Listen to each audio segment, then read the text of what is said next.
돈의 가치를 알고 그리고 물건을 살 때도 한 번 더 고민해 볼 수 있는 수단이 바로 아이에게 용돈이라는 이야기입니다.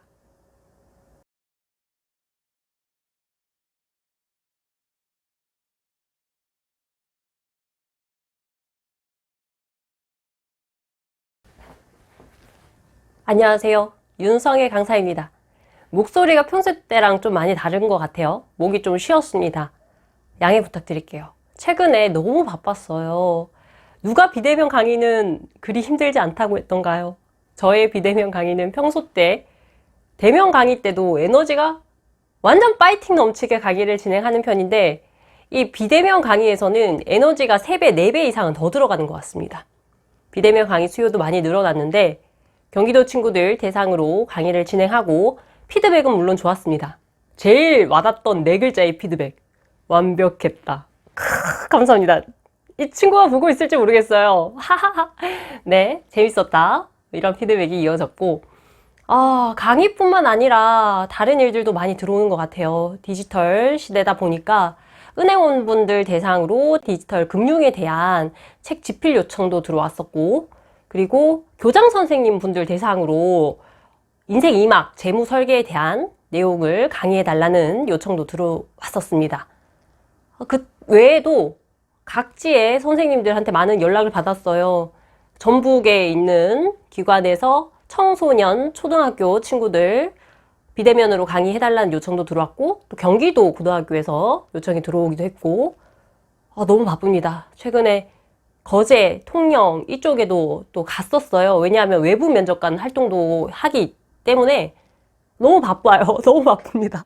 그래서 강의도 그렇고 집필도 그렇고 물론 코로나19로 인해서 지금 취소된 것들도 몇 개 있긴 해요. 그런데 또 새롭게 들어오는 것들도 많긴 하고 정신없는 나날이 이어지고 있습니다. 강의하러 가는 날은 사실 그리 힘들지 않은 날이에요. 강의하기 전에 준비해야 되는 시간이 굉장히 많습니다. 집필도 그렇잖아요. 책을 4개까지 고민하고 생각하고 그걸 글로 풀어내는 데까지 굉장히 적지 않은 시간이 할애되고 그렇습니다. 강의는 일단 강의 덕분에 많이 갔다는 이야기를 드리고 싶고 그 와중에 뭔가 그런 생각이 들었어요. 유튜브를 찍을 시간이 전혀 없어서 한동안 유튜브를 올릴 생각조차 하질 못하고 있었어요. 근데 오늘 하루 쉬는 날이거든요. 정확히 이야기하면 쉬는 날이라기보다는 이때까지 강의했던 거를 결과 보고서 작성해서 올려서 보고해야 되는 그런 날이기도 합니다. 사진도 정리해야 되고 그런데 그걸 안 하고 다 제쳐두고 이렇게 유튜브를 찍고 있어요. 왜냐?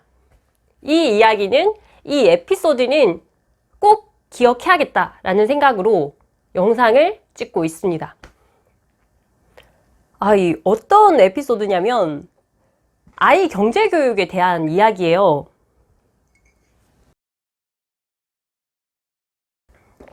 오늘 영상의 주제는 아이 경제교육, 정확히는 용돈교육에 대한 내용입니다. 아이가 돈의 가치를 요즘 친구들이 잘 몰라요. 아이들한테 돈이 있으면, 돈 10,000원이 있으면 친구들은 뭘 하고 싶어요? 아니면 친구들에게 돈이 되게 많다면, 무진장하게 많다면 친구들은 그 돈으로 뭐 하고 싶어요? 이렇게 이야기를 해요. 근데 친구들이 그림을 못 그려요. 글자를 못 써요. 그런 친구들이 굉장히 많이 늘어났어요. 이유는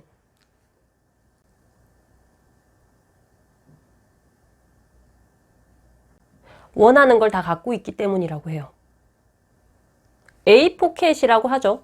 할머니, 할아버지, 엄마, 아빠, 삼촌, 외삼촌, 이모, 고모, 거기서 주머니에서 나오는 모든 돈들이 친구들에게 흘러 들어갑니다. 저출산으로 인해서 아이가 많이 태어나지 않기 때문에 친구들이 원하는 걸 거의 다 얻으면서 살아요. 그래서 친구들이 돈이 많다 해서 딱히 뭘 갖고 싶다든지 이러지를 않는 거예요. 왜냐? 다 갖고 있으니까. 그래서 돈의 가치에 대해서 그리 크게 생각하지 않는 면이 있는 것 같아요. 그래서 이럴 때일수록 우리는 아이들에게 경제교육, 돈의 가치를 가르쳐줘야 하는 것 같습니다. 자, 저는 이번에 어떤 에피소드를 가지고 왔냐면요. 제가 아들이 있어요. 7살짜리 주땡이라고. 별명이 주땡입니다. 김주땡. 네, 그 친구가 유치원에서 이걸 가지고 왔어요. 잘 보이실까 모르겠습니다. 이게 뭐냐면 어디서부터 이걸 접어야 되나요? 네. 굿네이버스에서 가족 그림 편지 쓰기 대회 이쪽으로 봐야 될까요? 제가 이쪽으로 보고 있는 이유는 참고로 조명이 여기 있어요. 그래서 얼굴이 뽀샤시해 보일지 몰라서 네 하하하 이렇게 했습니다. 자, 가족 그림 편지 쓰기 대회라고 이렇게 유치원에서 가지고 왔어요. 그리고 그림도 그리고 뭐 이렇게 그림을 그리고 네, 그림은 엉망진창이라서 일단 넘어가도록 하겠습니다. 제가 그렸거든요. 색칠을 아들이 하고요. 여기 보면 네, 이게 중요하죠. 아마 이분들도 이게 중요했을 것 같아요. 자, 산지다에게 찾아온 변화 하면서 친구들아 내 꿈을 응원해줘서 고마워 하면서 아프리카 친구한테 이렇게 필요한 자원을 위해 희망을 보내달라고. 네, 희망이 돈이겠죠. 네, 저희는 돈이 희망입니다. 그렇습니다. 돈이 있어야 학교도 다니고 친구들이 먹고 살고. 그래서 요거를 그림도 중요하지만 여기 얼마를 넣어서 보낼지를 아들이랑 이야기를 했어요.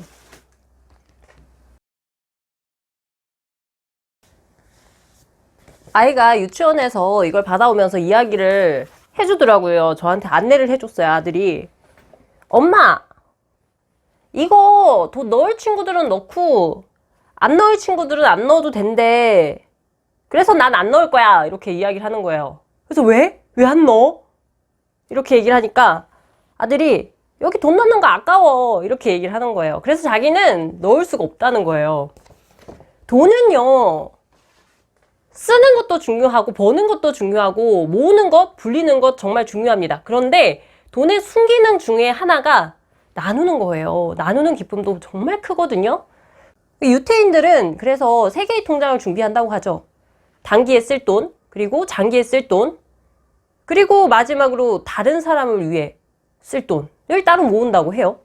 그만큼 기부가 중요한 부분을 차지하는데 순간 약간 아차 싶은 거예요.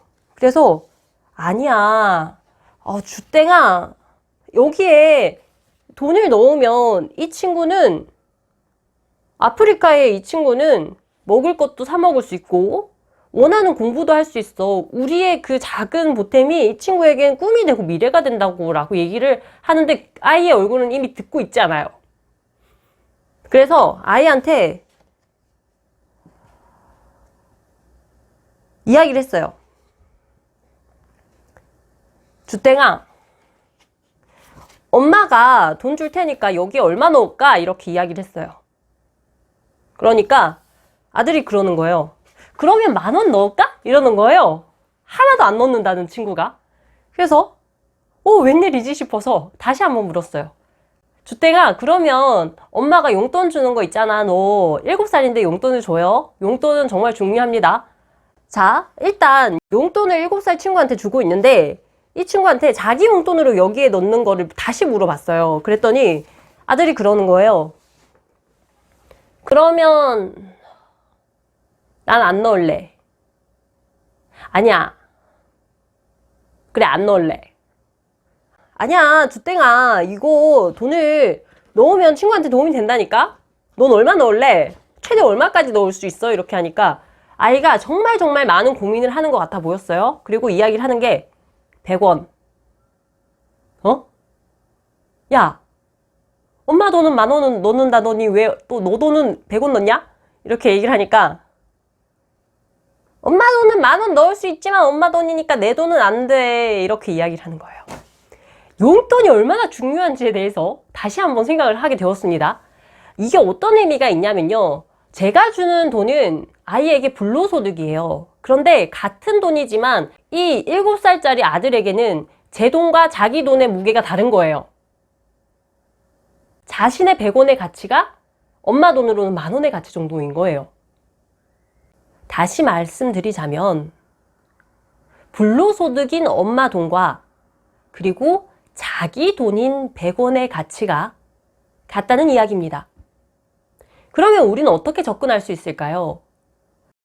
아이가 돈의 가치를 알고 그리고 물건을 살 때도 한 번 더 고민해 볼 수 있는 수단이 바로 아이에게 용돈이라는 이야기입니다. 정말 크죠? 좋아요와 구독 부탁드립니다.